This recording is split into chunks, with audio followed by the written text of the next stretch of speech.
Bonjour à toutes et bonjour à tous. Aujourd'hui, j'ai décidé de vous parler d'homéopathie.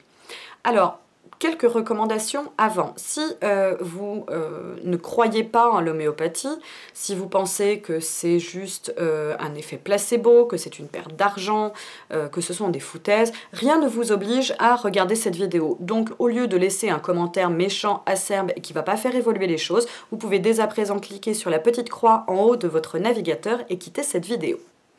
Si vous êtes resté là et que ça vous intéresse, je vais vous expliquer un petit peu ce qu'est l'homéopathie et je vais vous présenter aujourd'hui 4 remèdes homéopathiques qui, selon moi, sont vraiment des indispensables. Je voulais en faire 10 et en fait, je n'arrive pas à me limiter. Donc, je vais vous en présenter 4 et dans une autre vidéo, je vous en présenterai d'autres. Deuxième chose, je ne suis pas médecin. Donc, les remèdes homéopathiques que je vais vous présenter aujourd'hui sont des remèdes assez basiques. Je vais vous donner leurs usages. Cependant, bien évidemment, l'homéopathie ne peut pas se substituer non plus pour certaines choses à un rendez-vous chez le médecin. Si vous avez une fracture ouverte du tibia, vous allez à l'hôpital. Si vous vous payez une crise d'asthme, vous prenez un pchit de Ventoline, à moins que vous vous y connaissiez vraiment en homéopathie et que vous connaissiez les remèdes qui vous conviennent. Pour une crise d'asthme par exemple, hein, pas pour une fracture. Mais voilà, si vous n'y connaissez rien, allez voir un médecin homéopathe qui vous prescrira des choses selon vos symptômes ou selon votre type. Et puis vous apprendrez peut-être au fur et à mesure à vous connaître, à connaître les remèdes homéopathiques qui vous conviennent. Mais malgré tout, l'homéopathie ne peut pas, pour certaines choses, se substituer à un rendez-vous chez le médecin. Voilà, il faut quand même avoir un minimum de connaissances, s'y connaître un minimum et apprendre aussi comment notre corps réagit à certains remèdes homéopathiques. La dernière chose, et c'est pour ça que je dis ça, c'est qu'on dit souvent que l'homéopathie est totalement bénigne, qu'elle n'a aucun effet secondaire, que c'est sans danger. Personnellement, je ne suis pas d'accord. Il y a des remèdes homéopathiques dont les effets secondaires où l'on peut avoir certaines réactions assez violente. C'est le cas par exemple pour les remèdes homéopathiques à base de soufre, comme sulfure ou comme héparsulfuris. Ce sont des remèdes homéopathiques à prendre avec beaucoup de précautions. Si vous ne les connaissez pas, ne les prenez pas n'importe comment, juste parce que vous avez lu dans un dico homéopathique que c'était pour telle ou telle chose. Allez voir un médecin homéopathe. Voilà. À moins que vous les connaissiez et que vous sachiez exactement comment et pourquoi les prendre. Donc, pour vous expliquer de manière vraiment très basique et très succincte ce qu'est l'homéopathie. L'homéopathie est donc une méthode naturelle, douce, pour se soigner, basée sur le principe de similitude et d'infinitésimal. C'est un scientifique qui s'appelait Samuel Hahnemann, je ne sais pas si ça se prononce comme ça, qui s'est dit qu'en prenant une minuscule dose d'un principe actif, qu'il soit minéral, végétal ou animal, qui avait des effets sur le corps, en prenant une minuscule dose, il s'est rendu compte que ça pouvait provoquer les effets inverses, ou plutôt que ça pouvait soigner finalement les effets que provoquait cette substance. Je vais vous prendre l'exemple de Nux vomica, qui est un remède issu de la noix vomique. La noix vomique, c'est le fruit du vomiquier. Comme vous l'aurez compris, c'est quelque chose qui fait vomir. En prélevant une minuscule quantité, infinitésimale, ça je vais vous l'expliquer juste après, il s'est rendu compte que le remède, finalement, soignait ou allégeait les symptômes de nausée. Voilà. Infinitésimale. Ça veut dire minuscule. En fait, on prélève une part de la substance active, par exemple la noix vomique, et on la mélange à 99 parts d'un solvant, de l'eau, de l'alcool ou du sucre. Ça nous fait une dilution à 1 CH. Les dilutions, c'est ce que vous avez donc ici. De cette nouvelle... de ces 100 parts nouvelles, on prend une part et on la redilue dans 99 parts. Ça nous donne une dilution à 2 CH. De ces 100 parts, on en prend une part, on les redilue dans 99 parts. Ça nous donne une dilution à 3 CH. Voilà. Donc c'est vraiment infinitésimal, c'est vraiment une dose minuscule. D'accord? Et c'est ce qui nous donne, donc, comme je le disais, les dilutions sur vos petits tubes de granules. Il y a d'autres dilutions. Les CH, ça signifie centésimales hahnemanniennes. Il y a aussi les laboratoires Lenning, par exemple, qui, eux, utilisent plus les DH, donc décimales hahnemanniennes. Et puis, il y a une autre dilution qui s'appelle la dilution, alors je prends mon papier parce que je ne m'en souviens pas, korsakovienne, avec une dilution K, mais personnellement, je n'en ai jamais vu. Voilà. Les dilutions, sinon, bon, vous avez compris ce principe d'infinitésimal. Pourquoi elles sont différentes et pourquoi on les utilise? Alors, les dilutions moyennes, 7 et 9, ce sont les plus basiques, celles qu'on utilise le plus souvent dans la pharmacie familiale homéopathique. On en prend de l'apparition à la disparition ou au soulagement des symptômes. Les dilutions hautes, 15 ou 30, sont souvent en dose d'ailleurs. On les utilise pour les cas chroniques qui durent dans le temps.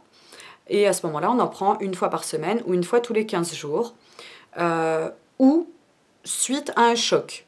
Par exemple, si vous êtes tombé dans les escaliers, vous allez prendre une dose d'Arnica montana, je vais vous en parler juste après.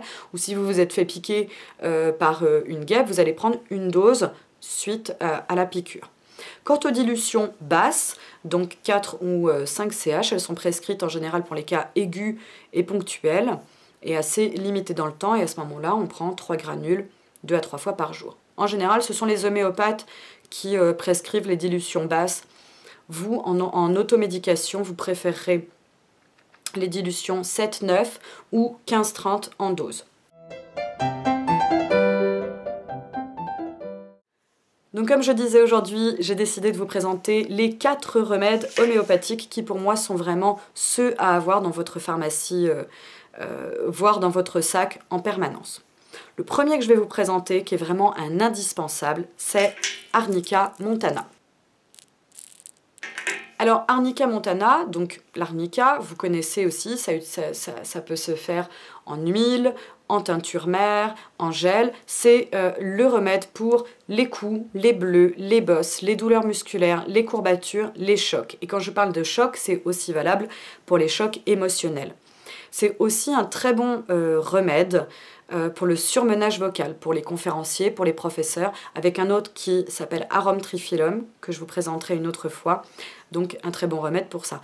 On peut le prendre en préventif, avant un effort par exemple, ou juste après. On peut également le prendre en préventif pour une opération chirurgicale, qui est en général un traumatisme. Le mieux, quand vous tombez, par exemple, ou quand vous faites un effort violent, c'est de prendre une dose en dilution 15, juste après que vous soyez tombé. Hein. Sinon, pour les courbatures, les douleurs musculaires ou le surmenage vocal, comme je le disais, vous prenez à ce moment-là une dilution 7 ou 9 et vous pouvez prendre 3 à 5 granules 3 fois par jour. Le second remède à vraiment avoir dans sa pharmacie homéopathique, c'est Apis mellifica. Apis mellifica, c'est de l'abeille écrasée et ensuite, comme je vous ai expliqué, on prend une part qu'on met dans 99 parts et puis dans 99 parts, etc. etc. C'est de l'abeille, donc c'est bon pour tout ce qui pique, toute réaction inflammatoire avec un gonflement et surtout quand cette piqûre ou ce gratouillis est soulagé par le froid. Donc c'est parfait pour les piqûres d'insectes. Vous vous faites piquer par un insecte, vous pouvez soit prendre une dose tout de suite d'Apis mellifica, soit prendre des granules en dilution 7 ou 9. Mais c'est aussi bon pour l'urticaire, pour la conjonctivite, surtout si c'est une conjonctivite allergique, mais aussi les brûlures, les rhumes des foins ou les angines. Ou encore la lucite estivale, plus simplement l'allergie au soleil. Donc voilà, à prendre en dose juste après une piqûre ou toutes les heures jusqu'à ce que ça ne vous gratte plus, tout simplement. 3 granules en dilution 7 ou 9. Troisième remède que je vous conseille, je vous en ai parlé tout à l'heure, c'est Nux vomica. Nux vomica, donc c'est de la noix vomique, donc c'est parfait pour tout ce qui est nausée. C'est bon pour les brûlures d'estomac, les flatulences, le surmenage, aussi les somnolences après un repas, et c'est le remède le plus efficace pour la gueule de bois et les excès de table. Si vous faites un gros repas, vous pouvez prendre Nux vomica après si vous vous sentez un peu lourdingue, ou les lendemains de fête, vous pouvez prendre Nux vomica pour vous soulager. C'est vraiment le remède pour les excès de bouffe, d'alcool, mais aussi de tabac. D'ailleurs, si vous arrêtez de fumer et que vous êtes irritable, vous pouvez aussi prendre Nux vomica, ça peut vous apaiser un petit peu. A priori, ça je l'ai trouvé dans mon dictionnaire homéopathique, c'est un bon remède aussi pour l'insomnie matinale avec difficulté à se rendormir. Donc, le bon dosage, 3 granules en 9 toutes les 2 heures si vous avez des nausées, ou juste 3 fois par jour. Et vous pouvez aussi prendre 5 granules en 15 CH au coucher pour vous aider à vous endormir et à vous réveiller pas trop tôt. Le dernier que je vous conseille, c'est Ignacia Amara. Alors Ignacia ne va pas vraiment soigner des troubles physiques, mais plus des troubles émotionnel, on va dire. Donc pour l'anxiété, vous savez, cette sensation de boule dans la gorge, d'oppression respiratoire. Évidemment, si votre médecin a écarté tout problème pulmonaire ou cardiaque. Mais cette espèce d'oppression, le besoin de soupirer, les sautes d'humeur, l'irritabilité, toute l'humeur changeante, les contrariétés, les ruminations, l'hypersensibilité aussi aux odeurs. Ignacia Amara est vraiment un très bon remède. C'est valable aussi après un choc psychologique, en cas de deuil par exemple, l'arrêt des règles ou l'apparition des règles pour les femmes en cas de choc. Donc voilà, Ignacia Amara qui est vraiment un très très bon remède. On peut, je ne sais pas si je l'ai déjà dit, aussi l'utiliser pour les migraines d'origine nerveuse. Voilà, je vous ai présenté seulement 4 remèdes aujourd'hui, mais pour moi ce sont les 4 vraiment à avoir dans votre sac à main pratiquement en permanence. Je ferai une autre vidéo avec des remèdes vraiment basiques et utiles aussi à avoir. Et puis voilà. Dans l'attente d'une prochaine vidéo, merci de m'avoir regardé jusqu'au bout. Je vous dis à très bientôt et prenez bien soin de vous.